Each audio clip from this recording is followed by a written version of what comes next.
Welcome to Natural Habitat Adventures, Daily Dose of Nature. Today's topic, highlights of our 2023 Northern Lights expeditions, presented by NatHab Expedition Leader Eddy Savage. I'm your host, Rob Mess. Thank you all so much for being here today. Over to you, Eddy.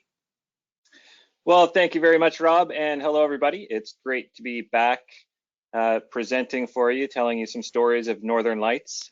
This year was an amazing year for Aurora Borealis. I mean, coming from me, I've been doing these Northern Lights trips since 2017, and every year's been phenomenal. But this year was really good. We were running trips in February and March.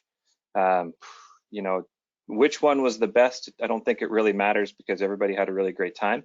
But yeah, today I'm going to share with you some stories, and I'll just introduce this picture that I've got up at my title screen here, which is one of the nights we had. This is a full moon in the shot, and just, you know, if anyone was wondering, you know, oh, should I book my trip during a full moon or when the moon's out? You know, folks, when the aurora is out, you can definitely see it right alongside the full moon, and that's a shot of it there. It's one of my favorite moments from the whole season was, you know, walking around outside. This was at the Aurora Pod, NatHab's Aurora Pod. We were walking around the Aurora Pod, and the moon was out, the skies were clear, and we didn't even need a headlamp because the snow would reflect the moonlight, and that it makes a big difference when you're not fumbling around in the dark a lot. But really cool to be there for this experience. Anyways, today's presentation, better just make sure my keyboard's working. There we go. A little bit of an overview of what I'm going to talk about today. We're going to start with discussing the Northern Lights, and we're going to move into why Churchill is one of the best places, if not the best place on Earth to go to look for the Northern Lights. And then moving on from that, we're going to talk about some of the adventures that folks had when they came up to Churchill this year. Exploring winter, I call it. That's really a big part of the trip. And actually, I want to say that about this trip in particular. I find that it's a really wonderful group of people that, you know, usually people aren't picking their very first holiday to go and, you know, explore a place that's minus 30 and minus 40 degrees Fahrenheit on a pretty regular basis. That's usually not where people choose to vacation as their first trip. So I find that people who end up joining for the Northern Lights trips, we all have something in common, which is we want to see the Northern Lights, but we also want to experience Canada's winter. And so when I say exploring winter, we really do get involved and explore Canada's subarctic winter. And it's just so much fun because we, like, the gear that we give you is super good, super warm. So you can stand outside, you can even lay down on the snow and roll around in the snow, whatever your heart's desire. It's that good. It's nice and warm, and you can really get involved with winter. After we explore a little bit of the winter in Churchill, where I'll share some stories and pictures. I'll be doing that throughout the whole presentation, and then at the end I'll give you some personal reflections from my season, my few trips that I did this year, and talk about some of the other trips that other expedition leaders did. So wonderful. Let's get going. So first things first, let's talk about the Northern Lights. If this is your first time hearing about the Northern Lights, or kind of you're curious about the Northern Lights, I just wanted to give you a little bit of an introduction to Northern Lights. So it all begins at the sun. We've got charged particles. You may have actually, the Northern Lights have really been in the news lately because we had some really big coronal mass ejections, or solar flares, emitting billions of tons of charged particles towards Earth, just at the right time, pointed in just the right direction. And I think there was, like, I actually saw Northern Lights here on Vancouver Island, not as brilliantly, not even remotely as brilliantly as you see in Churchill, but I still saw them all the way down here on Vancouver Island in Nanaimo, which is pretty impressive. And I think they were seen in some places in the kind of middle states as well. I'm not exactly sure how far south, but we had some. It's been in the news lately because we've been having some big solar activity. So anyways, the Northern Lights starts at the sun. It's not the northern lights then. It doesn't look like it does here when it leaves the sun. It's just charged particles, solar plasma, from the fusion process on the sun, basically launching through space, traveling between 300 and 500 miles per second. It travels through space towards Earth. When it gets closer to the Earth, it reaches our magnetosphere, which is kind of like this protective magnetic or array of magnetic lines around Earth, derived from our magnetic north and magnetic south pole. Some of the charged particles are deflected by the magnetosphere, and some of the charged particles get collected or kind of concentrated in the magnetosphere in behind the Earth in what's called the magnetotail. And then after a period of time or enough charged particles, enough disturbance from the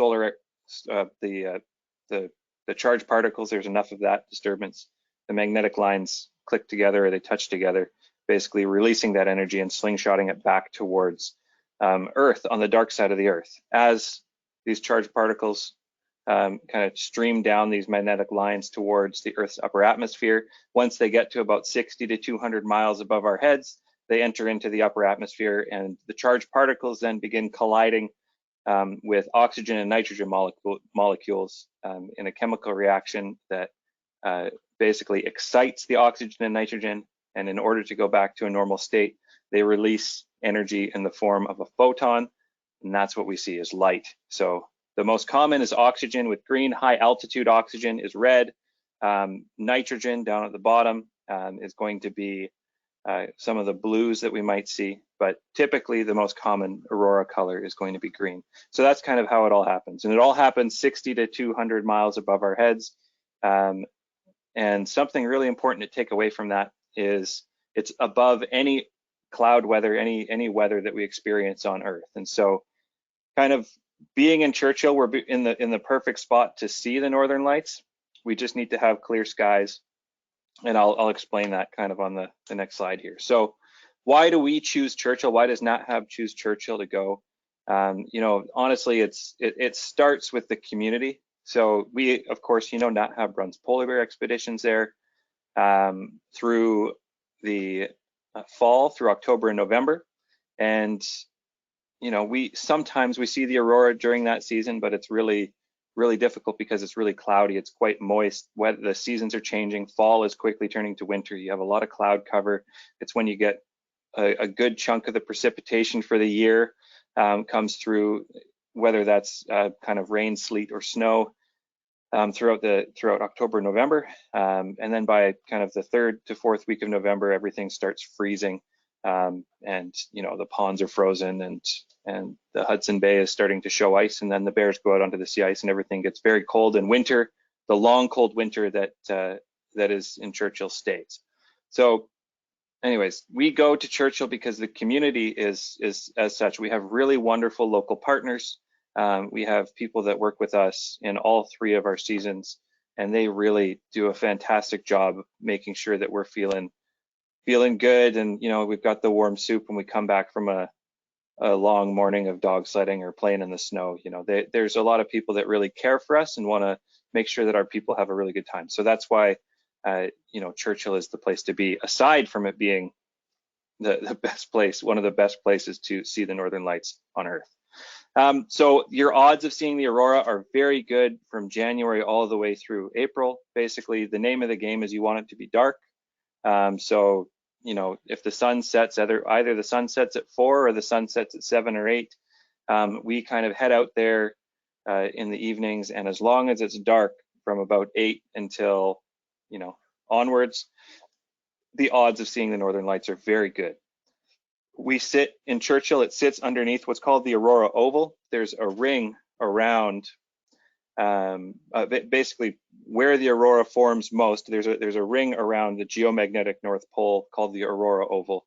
I won't get too deep into it today, but within this ring, areas that sit underneath it can experience Aurora Borealis over 300 nights of the year, and whether or not you see it depends on the cloud coverage. So Churchill sits directly underneath this Aurora Oval, and so they get aurora over 300 nights a year. Whether or not you can see it, again, depends on cloud cover and if it's dark or not. So with that being said, Churchill's also a truly subarctic winter wonderland. It is just so much fun. I mean, that I find in Churchill really comes alive in the wintertime. If you think about the tundra and the area around in the Hudson Bay, moving around, if you're going to move around on the Hudson Bay, you need a boat. If you're going to move around on the tundra, be prepared to go ankle to shin to knee deep in soggy kind of bog wetland terrain. And there's also, there's going to be mosquitoes and horseflies and that kind of stuff. But moving in the summertime and moving through kind of the water or the tundra is quite difficult that time of year. Also, you have to contend with bears who are on land from about late June until kind of the end of November. So it's just different navigating through Churchill during kind of the summer and fall, whereas in the wintertime, the bears are all out on the sea ice. They're doing their thing. There's not that large of a concern for bears being around because they're out eating their ring seals. And then everything is frozen. So all the creeks are frozen, the rivers are frozen, the Hudson Bay is frozen, the tundra is frozen, and suddenly, the people in Churchill can move around, whether that's by snowmobile, bombardier, all-terrain, kind of track vehicles or dog sleds. And it really is, a busy time. It's when a lot of movement happens out on the land, and it's really neat to kind of see it all come together there. So, and of course, it's a collision point for a couple of different ecozones. We're right at the edge of the tree line, so some of our time will be spent out on the tundra, some of our time is spent in the boreal forest. So that's why we choose Churchill, because it's kind of an incredible place, like really incredible place. So, number one, everything is frozen. This is what I mean by winter wonderland. This picture that I've got on the screen here, this is the Hudson Bay. We're standing down on a beach, and you can see kind of these big ice pillars that are forming. This is from the rising and the lowering of the tide. So as the tide rises up, water fills in, covers a rock, and then it freezes onto the rock, and then the tide drops down. And it basically slowly, every time the tide goes up and down, these little pillars get higher and higher and higher because a new layer of ice freezes on the rock, and it drops, and it just keeps making this mound that, some of these can be kind of 6 to 10 to 12 feet high, but they look kind of like this snowy mountain range. These little ice pillars out on the Hudson Bay. You can kind of see the fresh crack in the snow. So it's like, even after a fresh snowfall, it's actively happening out on the bay. And this only happens in very kind of shallow intertidal areas where you have larger rocks on the beach. Pretty cool. This next shot here, this is one of the frozen ponds. So all around Churchill, we have what are called kettle ponds, basically these melt ponds. On the tundra, they have a bottom of about 3.5 feet is kind of your average depth. Some of the deeper ones reach 5 to 6 feet, but they're just really melt ponds, and they're underlaid with permafrost. So there's nowhere for the water to go. And because the terrain is so flat in Churchill, it's not like it just carves a riverbed and flows straight out to the Hudson Bay. Melt ponds can, it's very slow moving, kind of a slow exchange of water through the melt ponds, with a lot of the water in the ponds being from snowmelt and whatever small amounts of rain come throughout the summer and the fall. But what's really cool about them is being able to go and stand on them. So you don't have to worry about falling through the ice in Churchill. And this pond here that I photographed is, it's probably one of the medium-sized ones. So I'd say maybe a depth of 3.5 to 4 feet. When you have sustained temperatures of -30 and -40 degrees Fahrenheit, the ponds will just freeze all the way to the bottom. And so this pond actually was, you'd expect ice to be pretty flat. It was actually kind of shaped a little bit in a cone, because as it froze, the ice expanded, or maybe it froze right on the top, and then as the bottom layer started to freeze, they expanded and they kind of pushed that flat surface up. So it was kind of like a little cone, which is kind of cool. But lots of really interesting snowdrift patterns and cracks on the ice and textures on the ice, and it's really fun to explore. So much so that some people will just get right down and explore that ice on their back. This is what I mean. The gear is really good, and snow and ice, snow in particular, is quite insulative. And so if you wanted to warm up, if you kind of just buried yourself into a snowdrift, you'd probably be a little bit warmer than standing. But But this picture here is sunset down at the Churchill River. It's, you know, the terrain is so flat. The Churchill River is, you know, a little over a mile wide here. And you can see some of the ice pillars that we saw in the other picture from the rising and falling of the tide. And this person, this guest of mine was doing their very best to get a nice sunset shot. But I think the gear really enabled them to do that. And I love some of these pictures, you know, like a big part of the trip is getting out there and enjoying the weather. So here's a couple. So let's talk about the boreal forest. So on my trips, we went out into the boreal forest basically one of our afternoons. We have the snowcoach, and I'll show you a picture of the snowcoach in a minute, but it's this big lifted bus that takes us out of town, and we drive down the Goose Creek Road, and then we actually drive down onto a frozen creek. And we spend about 15 minutes driving to the south on this frozen creek to an off-grid cabin that's been put together by our local partners, Great White Bear Tours, in conjunction with NatHab. And it's solar power throughout the day, charges up batteries to have little lights, got a little wood stove. And we spend, you know, it's kind of a warming hut for us on our afternoon when we go out to the boreal forest, but also on one of our evenings we go out there to view aurora. So there's a lot of fun to be had in the boreal forest. And, you know, I've got a couple points here: snowshoeing, snowcoach adventure, exploring the frozen creeks, and enjoying time in a frozen but alive forest. And I really mean that. So at our boreal forest cabin, we've got a couple of my groups in particular. These folks here, you can see there's a good amount of them, 6 of them standing out there. We had kind of some people off to the left there that were cheering on the curlers here. It was fiercely competitive. 2 curling stones each, 3 rounds. Whoever could score the most points would win. And you know, it was all a very fair game. I don't know how good of a referee I was. I was referee and also sweeping, but yeah, these folks had a really nice time trying out the fun game of curling. And you can see kind of the color of the ice. That's, you know, this is right on the Goose Creek. It's a lot of fun. We also got a little hockey net that we were, you know, if you want to learn how to do a slap shot and a wrist shot, we were kind of toying around with that.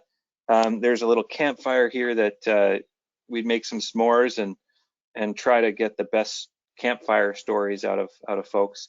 But then one of my favorite parts about, oh yeah, and then the Quincy. So there's a Quincy, which is a little snow shelter it basically creates its structure from the weight of snow, kind of condensing snow, so you can excavate the inside and have a little snow shelter. So people were climbing in and out of that. But it was a bit of a winter wonderland out there, and it's exceptionally beautiful. So on the way out to the cabin, one of the most amazing things is we are so remote. Churchill is already remote.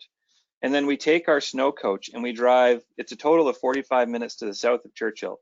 You know, there's no roads here. There's no infrastructure here except for our cabin, which gets moved out there in the wintertime on skis and put where it is. And it's just such a phenomenal opportunity for us to just be in the land. And so what we end up doing is these folks here, we basically had it was a glorious sunny day, a balmy minus 35 Fahrenheit. We stopped on the ice in the middle of the Goose Creek, and you know, rivers are a mile wide, creeks are still, you know, half a mile wide in the north of Canada. Everything's big.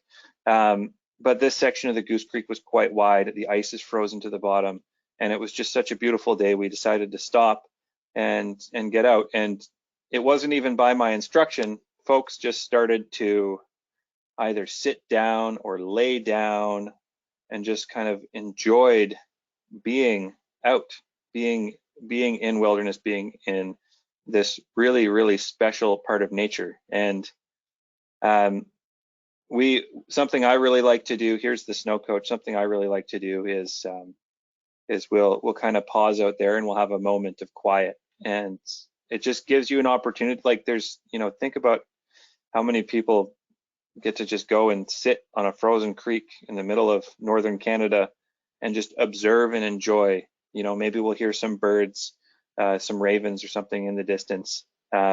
maybe we'll hear the ice kind of cracking and creaking underneath us as we lay there.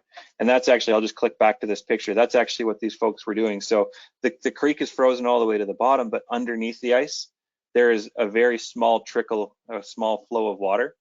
And so the attempt was, everyone was trying to put their ear as safely as they could without frostbite, of course, without their ear actually touching the ice, to see if they could pick up the sound of the ice or the water, the creek still flowing underneath.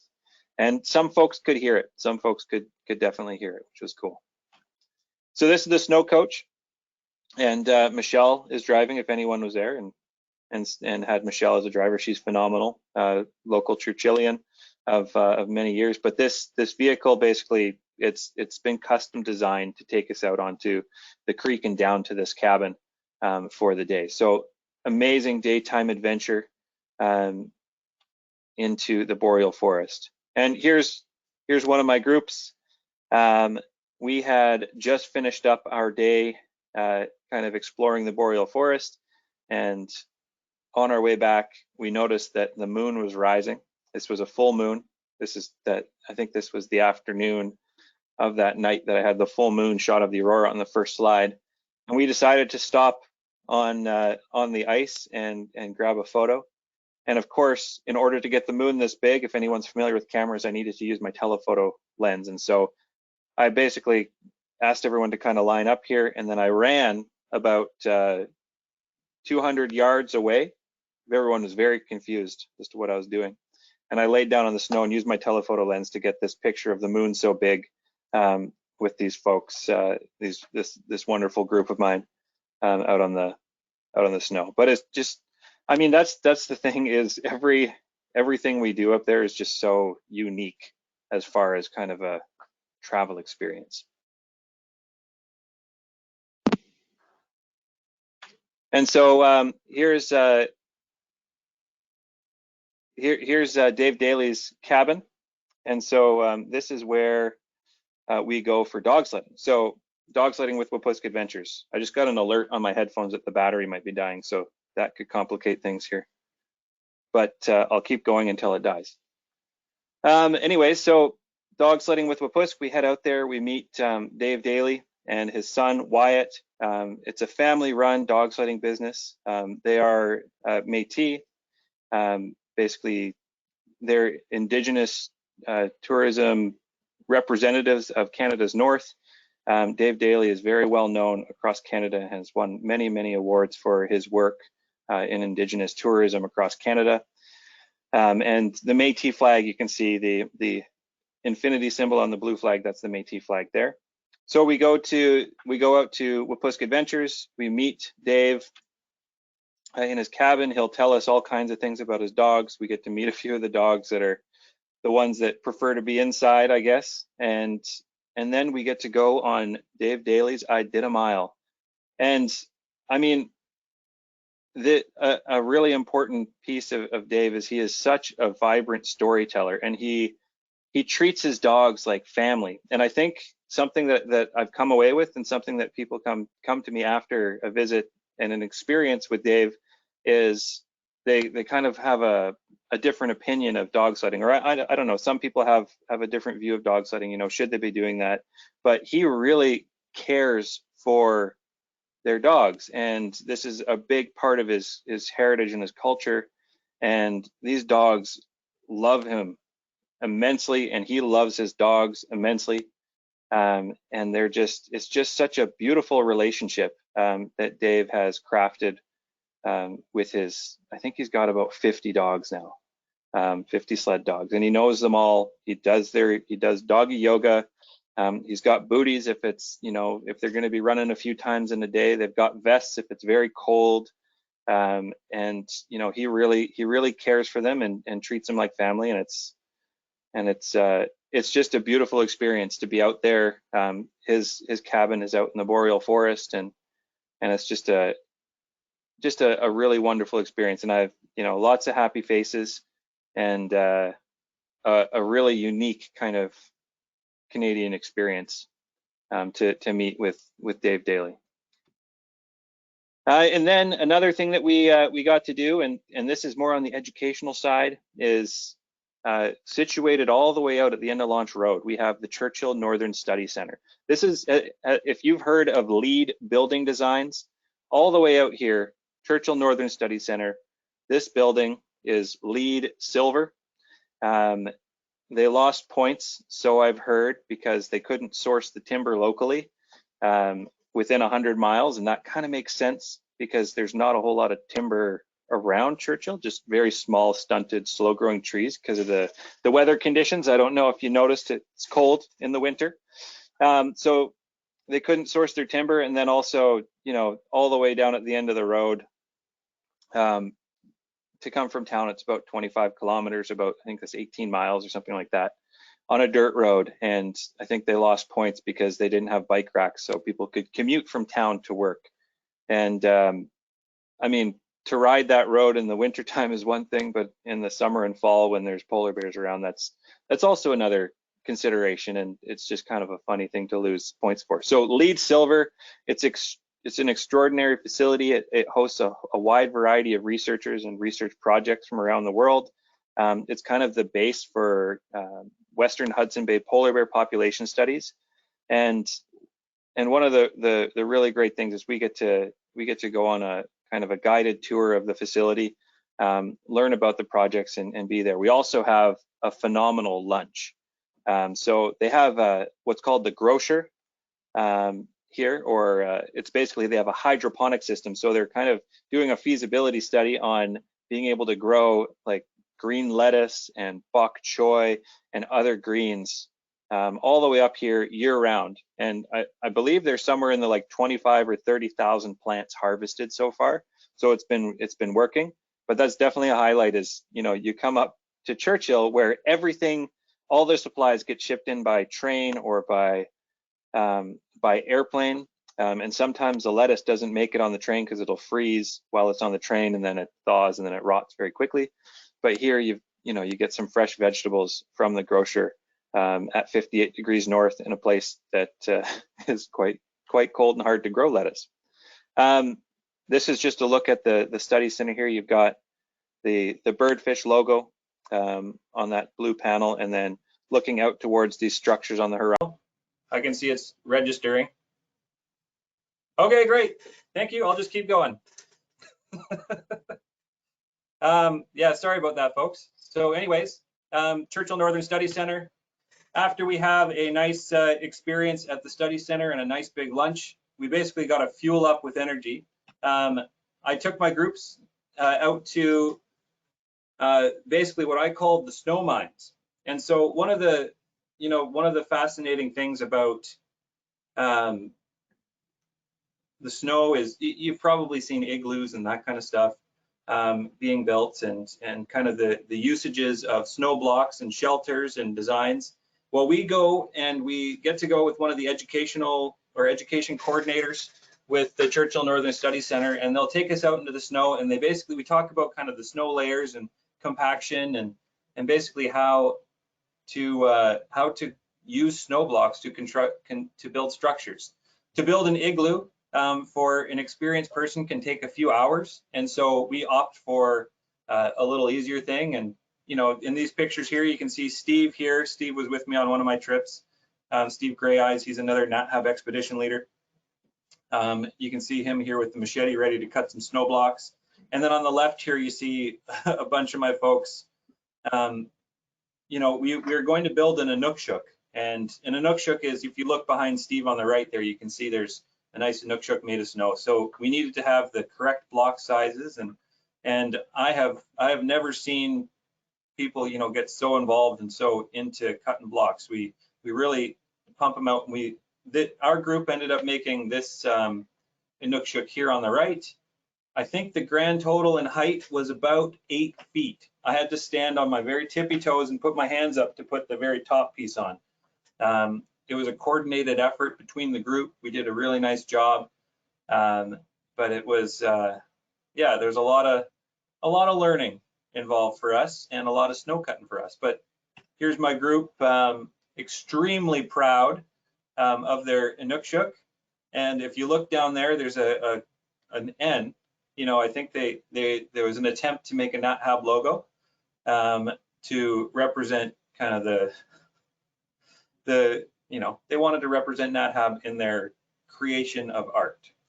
So I'm going to move on to the next part here, folks, after our winter activities, but it is embracing the environment. So there's nothing like winter in the north. There's, going to the Arctic in the winter for a vacation. Like I was saying, it's kind of an interesting decision to make. But once you're there and once you're on the trip, you really just, you become so involved with winter, and you've got the gear. You're not, there's the old saying, you're only cold if you're not dressed for it. And I'd say pretty much everybody on my trips always ends up being warm and fine, and we can spend quite a good amount of time outside. But this picture here, on one of my trips, we were coming back from, we were heading out to the Goose Creek cabin for some aurora viewing, and we had already stopped there during the daytime, but we wanted to stop again. It was, very dark. This is a long exposure picture, so it makes it brighter than it was. It was very dark. Everybody kind of spread out on the ice, and we were totally quiet. All you could hear was kind of like the gentle blowing of the wind, moving the snow. And what I didn't even notice, and nobody else noticed, is you can see that green slice in the middle. I didn't notice this until I got back and was editing my photos. But while we were standing there and kind of like really just involved with the beautiful scenery and being in the moment, there was actually aurora going on over top of our head that showed up in my picture. So that was kind of cool. This is Christian capturing a picture of me taking a picture. I was laying down on my belly on a frozen pond. And then here's a bunch of us that we just finished a nice big snowshoe loop. And so one of the awesome winter activities that we get to do, we've got snowshoes. We head out into the boreal forest again. There's, deep snow. We can, if you want to walk on a packed trail, you can walk on a packed trail. But something I encourage people to do if they're up for it is we'll go find some like 2 foot to 3 foot deep snow and kind of trudge your way through. But snowshoeing is such a fun part. And I love snowshoeing too, because when you're done with it, you get really cool kind of snowy goods like this. Frost all around the hoods, and I got my walrus tusks there from condensation from breathing on my beard. It was a pretty fun time. But one of the most important things about being in these places, and I mentioned this before, is finding your space in nature. And I love these trips because everybody kind of just does their own thing. I feel like the expedition leaders, we try to give people the space to experience Canada's winter and kind of the Churchill winter.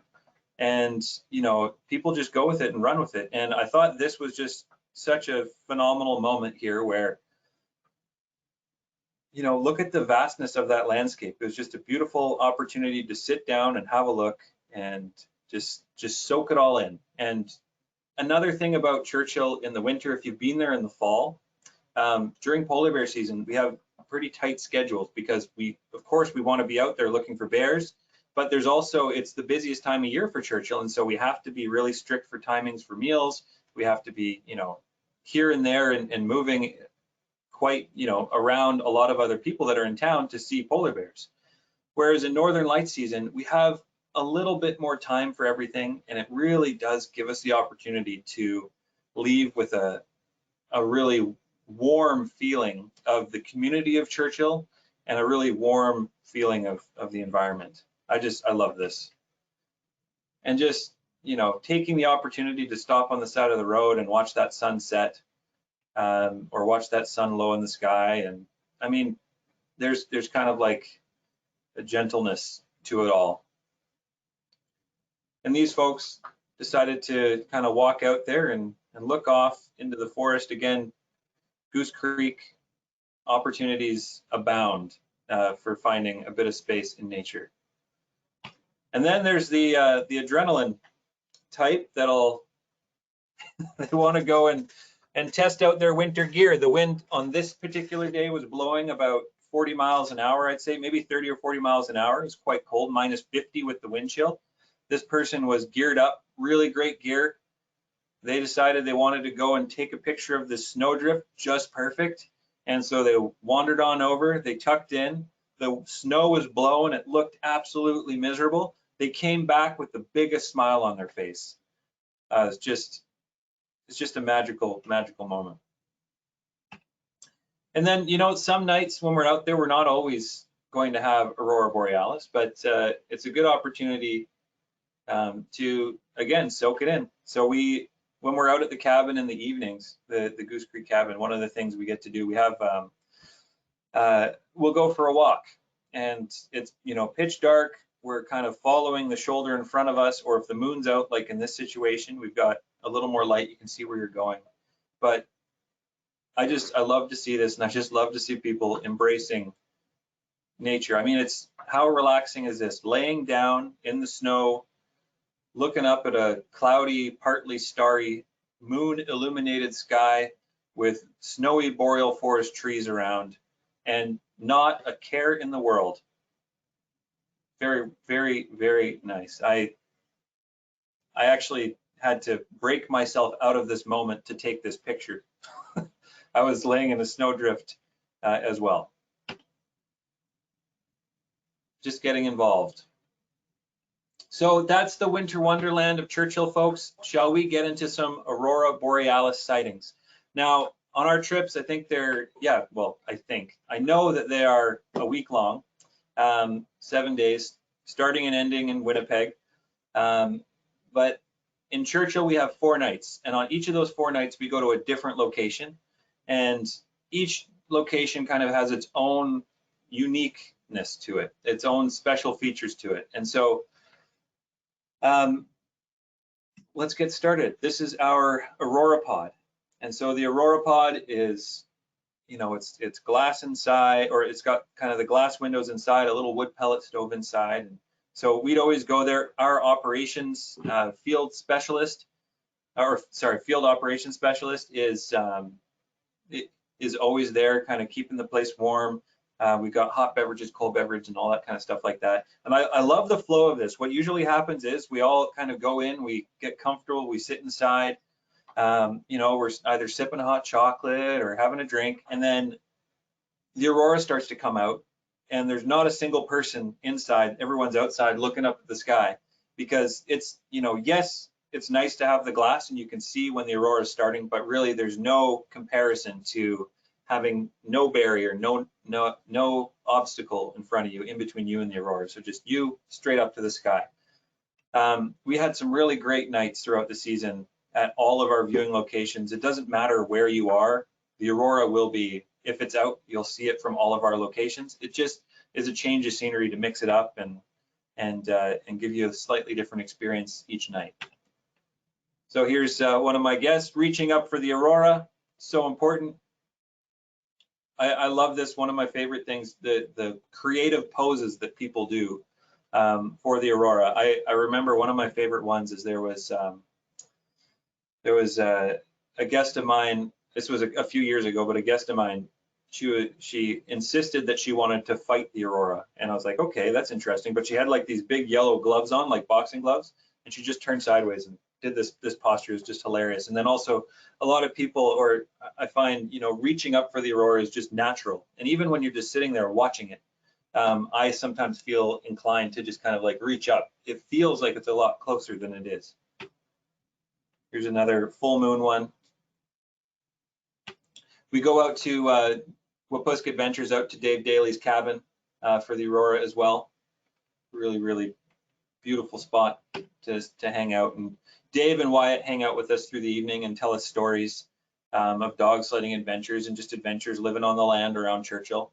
There's some pretty wild encounters that they've both had, kind of living their lives up here in the north. Really, really beautiful spots. We had really, really cool aurora. We had really great aurora this whole season. Most of the trips, I think, had like 2 or 3 nights, if not 4 nights of aurora. It was really good, but it's so dependent on what the weather's doing, which is usually clear and cold, but you can have a few clouds come in now and then, which stick around for a day or 3. And then this is one of my favorite pictures from the trip. This was like, it was just warm enough that there was quite a lot of ice crystal activity in the sky. And it was, obviously you can see by the town of Churchill lights, it was quite high, but it just like this moment, I was like standing there, I looked over, I'm just like, are there aliens abducting Churchillians right now? What's going on with these beams reaching up into the sky? And sure enough, it's just these ice crystals and the big lights of the airport and of the town of Churchill kind of pointing straight up into the sky that you can see here. And then of course, with the aurora coming over top, it was just such a dramatic view. This one was taken from the Aurora Domes, which is another location that we view from. And of course, reaching up into the aurora, like I mentioned before, just a lot of fun. This one here, this is out at the Goose Creek cabin. Again, a different view. One of the things I really love about the Goose Creek cabin is the trees.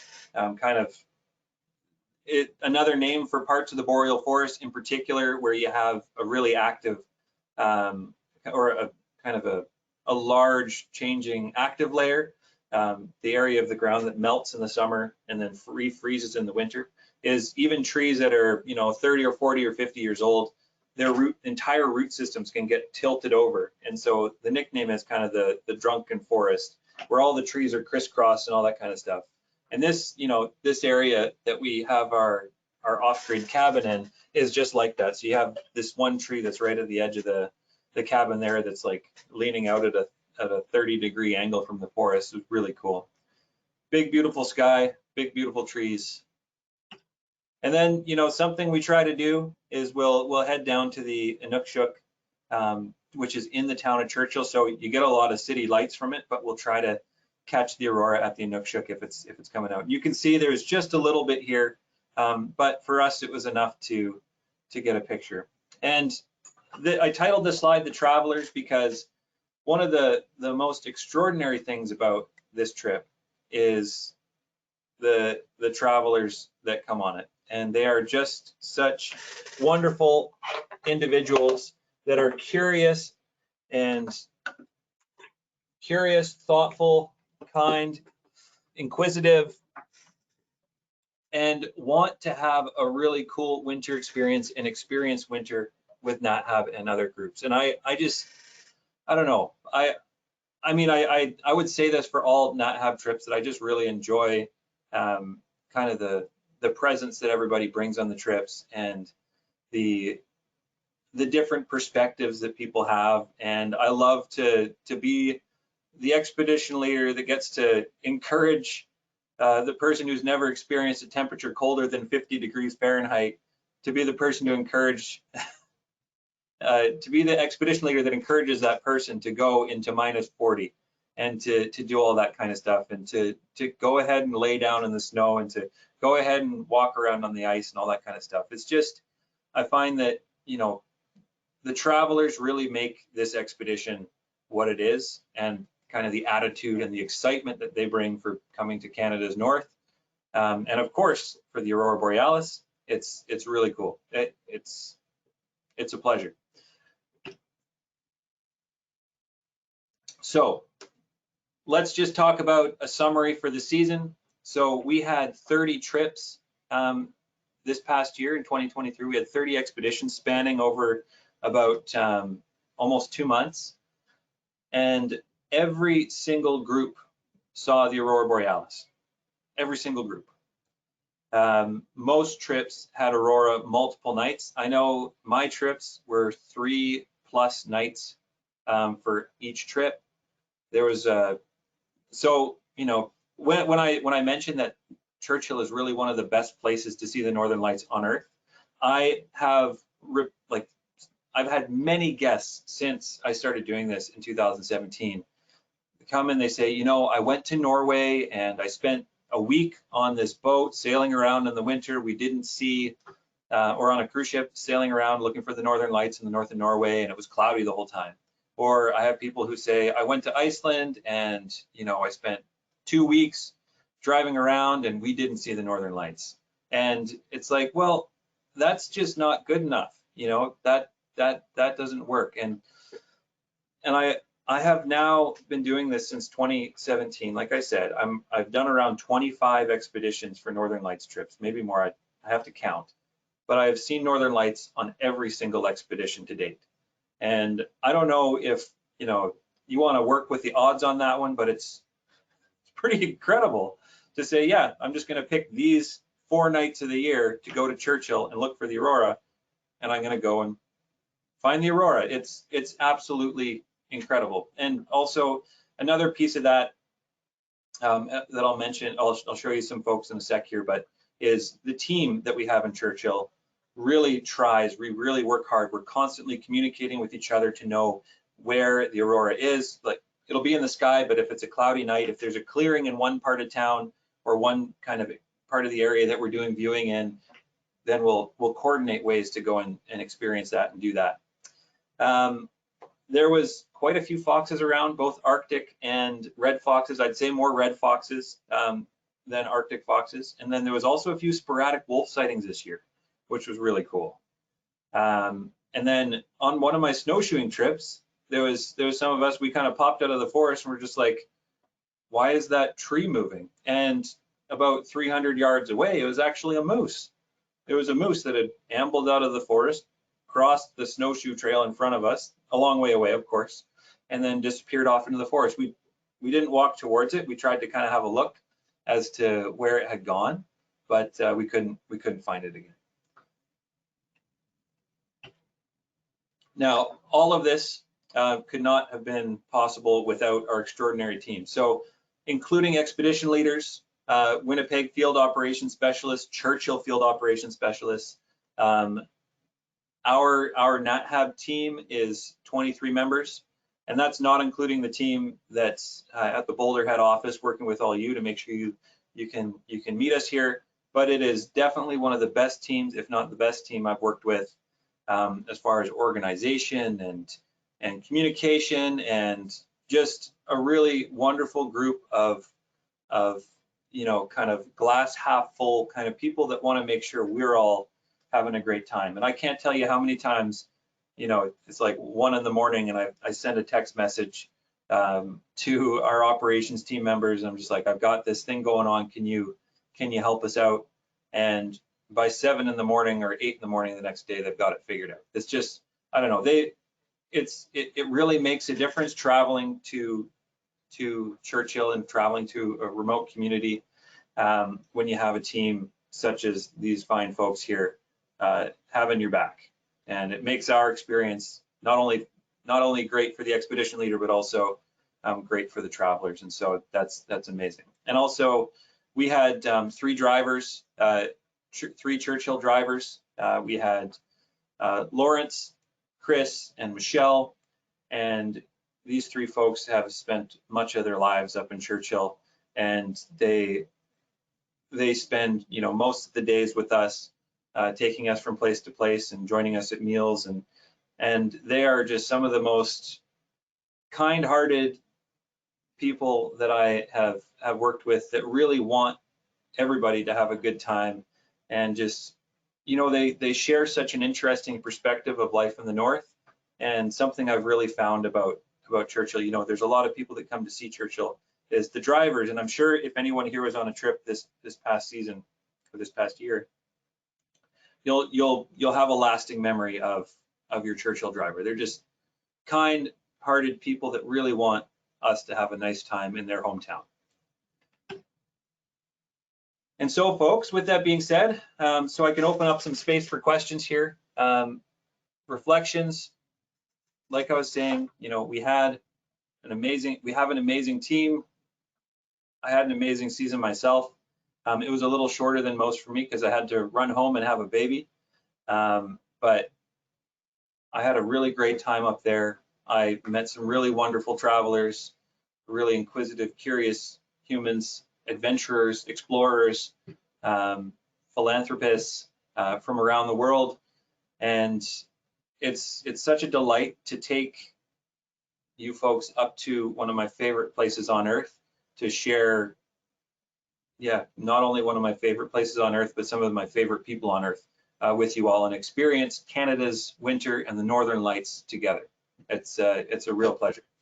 I'm going to try to pop my headphones on again so I can have the speakers, because my speakers aren't working. All right. Now, before we start with the question and answer session, I would like to remind everyone that you can. Okay, I'm connected to my headphones. Can you hear me? We can hear you just fine, Eddie. Can you hear us? Are you able to hear us, Eddie? I'm able to hear you. Can you hear me? 100%. We've never lost you. You lost us, unfortunately. Okay. But we're all back together again. All right, great. Thank you. Let's get into the questions. I remember you can submit your questions via the question field in the control panel. So how much has the sea ice in the Churchill area shrunk due to the climate change in the area? So it's not so much that it's shrunk as far as the volume of the Hudson Bay that can freeze. It's more so the amount of time that it stays on the Hudson Bay. So it comes down to the sea ice. It's freezing later in the year. So typically, if we go back the past 30 years, typically the sea ice freezes around, the 30th, or sorry, the kind of the 20th of November is kind of the average date that it freezes. If we go back to the 1970s, it would have froze closer to, you know, the first week of November. But now it's kind of being pushed back. It's about a week, a decade. Is how much sea ice time is lost. So it freezes later in the year. So now it's kind of late November, sometimes into December, and then it thaws earlier. So it used to be that the bears would stay out onto the ice until mid-July. They'd have enough sea ice out there until mid-July, but now they're coming off the ice in late June. So they're kind of losing a couple weeks during the freeze up, and they're also losing a couple weeks of sea ice time during the thaw. That's how it's being affected. Thank you for addressing that. Yeah, no worries. Do you have any idea how the town of Churchill got its name? Churchill. You put me on the spot. It is named after John Churchill, who is a factor or chief factor of the Churchill Hudson Bay, or the Hudson Bay Company. So Churchill River, Churchill Town, it was named after basically an important individual within the Hudson Bay Company, which had a lot to do kind of with the fur trading post settlements that were planted on the coast of the Hudson Bay since the 1600s. So can we talk about the sunrise, sunset at the time of year we're coming on the trip? Can you just go over what it's going to be like for us?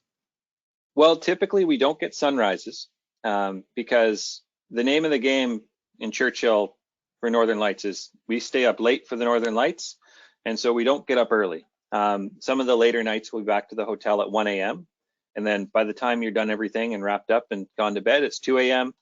and then breakfast opens it's usually open from like 9 until 10, and then we're out again throughout the day. So not every night comes back at 1. Some nights we come back at 12, some nights we come back at 11:30, but usually it's pretty late. So we try not to start early, which means sunrises we're not doing a sunrise.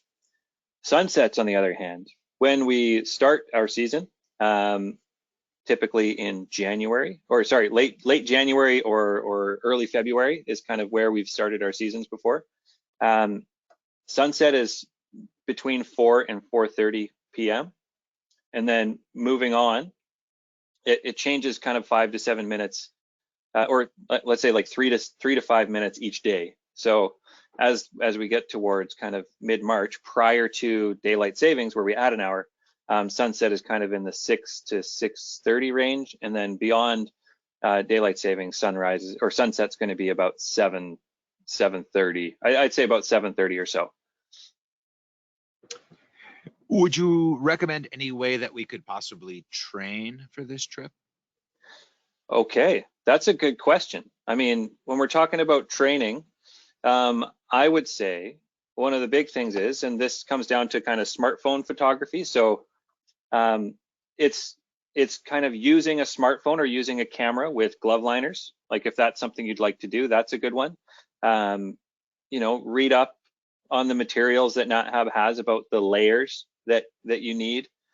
You could practice getting in and out of gear and that kind of stuff, walking around in boots that are a little big, a little heavy. Yeah, that's kind of the good one. Just kind of practice different layers on your neck and on your face and on your head that work for covering most of your skin, except for your eyes, where you might either have a pair of goggles or just leave them open, or if you have glasses, you can just leave it open.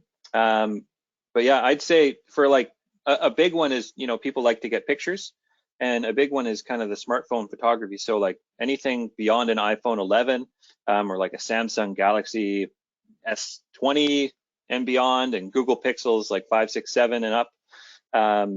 Those types of iPhone or those types of smartphones can take pictures at night of the Aurora Borealis. And so, and you know, you might want to use them throughout the day. So just practicing, get yourself a good pair of glove liners that you can use the touchscreen capabilities with those glove liners on. That'll be really important. And another one is, I'd say, like really critical to preserving night vision when we're looking for the northern lights, is a red headlamp. So a lot of headlamps, you know, they've got like that bright white LED, but if you get a good headlamp that, or you know, probably around 30 or 50 bucks or something like that, a headlamp that's got a white light and a red light, you can kind of switch back and forth, just practicing how to use that in the dark, kind of so that you can make sure you know how to use your buttons. That's kind of, I would just say practice with your glove liners, practice with your layers, practice with your headlamps, that kind of thing. That's, yeah, to get ready. Does NatHab provide cold weather gear like parkers and pants? Oh yeah, we load you up with cold weather gear. We've got, let me see, I'll start at the bottom and work my way up. So we lend you in Winnipeg, when you get to, when you join us at the Fort Garry Hotel, we have kind of a gear room that you'll come meet us at. We have like a select time you can come join us for that. And we'll set you up with boots, snow pants, heavy winter boots, like rated below -40. Good pair of snow pants. We can give you a winter fleece that can go underneath your winter parka that we lend you. Then we also lend you a pair of really great winter mitts, so glove liners inside winter mitts. And then we also may have like a warm hat or a neck gaiter on loan, but that kind of changes year to year. Sometimes we'll send that to you before you come on the trip. But yeah, so definitely snow boots, snow pants, winter fleece, and gloves, big winter mitts, and the parkas. So do you have any recommendations for protecting our camera equipment from cold weather? So camera equipment is basically, if you're going to shoot northern lights at night, you do something called cold soaking. So your camera sits on your tripod. Once you bring it outside, it stays outside for the whole night. The only piece of the camera that you take out is the battery. Protecting your battery from getting too cold is important, because if your battery gets really cold, it can die. So basically, you pop your battery out, you stick it into a warm pocket or somewhere warm on your body, so that it can warm up a bit whenever you're not taking pictures. And then when you go to take pictures, you replace the battery and take pictures. However, your camera, your camera and tripod scenario will just stay outside the whole time.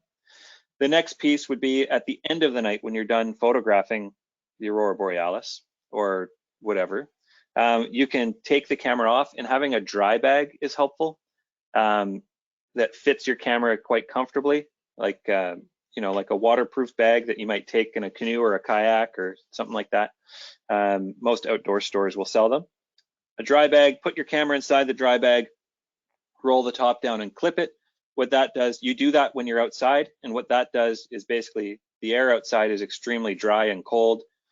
So you trap the dry air inside. So when you bring your camera inside, the warmer air is a lot more moist, and essentially the condensation will then stick to the outside of the bag versus onto your camera equipment. And if you just bring it straight in without any protective layer, you can get condensation on the inside of your camera, on the inside of your lens, on the outside of your camera, that could take hours and hours and hours and hours to dry, and kind of thaw and then dry and make your camera functional. So you make sure the best thing for a camera is definitely to have a good dry bag, and then also manage your batteries at night so they don't die from the cold. So if we do get up there, might we get snowed in? I mean, it's not impossible, but that's part of the experience. I mean, so typically through like January, February, March, and into April during these cold winter months, the Churchill region, it becomes pretty much a desert. Very, very little precipitation, very little snow. It's too cold for a lot of snow. And so when we do get snow, it's usually pretty limited. We might have like a day or an afternoon where it's snowy, and then there's drifting snow, and then maybe we can't go down a road or something like that, or otherwise we get stuck in the snowdrift. But usually it's pretty short-lived.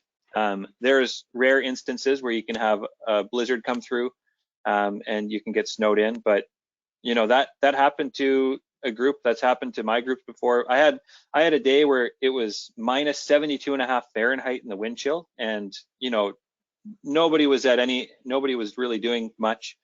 And the snow was blowing. It wasn't actually snowing, it was just really windy, and so it was blowing ice crystals around.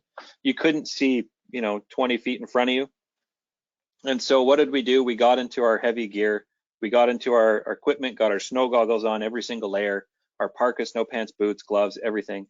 And those that were interested in experiencing an extremely kind of, for most parts of the world, an extremely rare and unique event as to going and walking into minus 72.5 degrees Fahrenheit, we took our bus, we went down to the Inukshuk, and we basically, anybody that wanted to could hop out for 10 seconds or for a minute, and go and experience the minus 72.5 degree Fahrenheit wind chill. So it's all in how you look at it. But it's a lot of fun for kind of just experience something super unique, such as extreme cold temperatures. But you can get stuck in the hotel for an afternoon if the weather's really bad, and at that point it's just a safety concern. But the chances that happen are extremely slim, and it maybe happens a couple times a season, and it's not like you're stuck for the whole time, the whole 4 days. It's usually just an afternoon or something like that. But we always have stuff to do anyway, so that's good. So were you able to hear the aurora this year? There is no sound from the aurora. And I actually did a webinar on that. If you look it up in the, I did a webinar, I think in January, about the sounds of the Northern Lights. And there's no sound that comes from the movement of the lights, but there's a distinct kind of clap sound that can happen from an inversion layer that sits above you, about 70 meters above your heads. And if that inversion layer is disturbed by basically electrical currents generated from the Aurora Borealis, then you can get that clapping sound. And it kind of sounds like if you took two pieces of wood and clapped them together, but you need really, really specific settings. And it might even happen so quickly or you know, in such a way that you wouldn't even know that it was in fact the sound of the Northern Lights. But with that being said, you know, check out my webinar I did in January on the sounds of the Northern Lights. It's a daily dose of nature, and it breaks down all the different theories of the sounds of Aurora Borealis over the past couple centuries. All right, Eddie, unfortunately, that's going to be the last question that we do have time for today. So I'm going to throw it back to you for your closing comments. Well, everybody, thank you very much for tuning in. Heading up to Churchill for Northern Lights is such a cool and fun adventure. And this year, 2023, was a phenomenal year. I had so many happy faces, so many wonderful people traveling with me, that yeah, it's always a treat to head up there in the wintertime. So I hope to see you there next year. Thank you so much, and enjoy your afternoon. Thank you, Eddie, for taking the time to present for us today. And I'd also like to thank everyone who tuned in today. If you're interested in information on how you can travel with NatHab, give us a call at the number on your screen, or you could send us an email at info@nathab.com. Our adventure specialists are happy to help you out. Join us Monday for our next Daily Dose of Nature. You can check out next week's lineup, including registration links, on our website at nathab.com/webinars. We did record today's presentation, and we will have the replay available on our website soon. With that, I will conclude the webinar. Goodbye, everybody. We'll see you next time.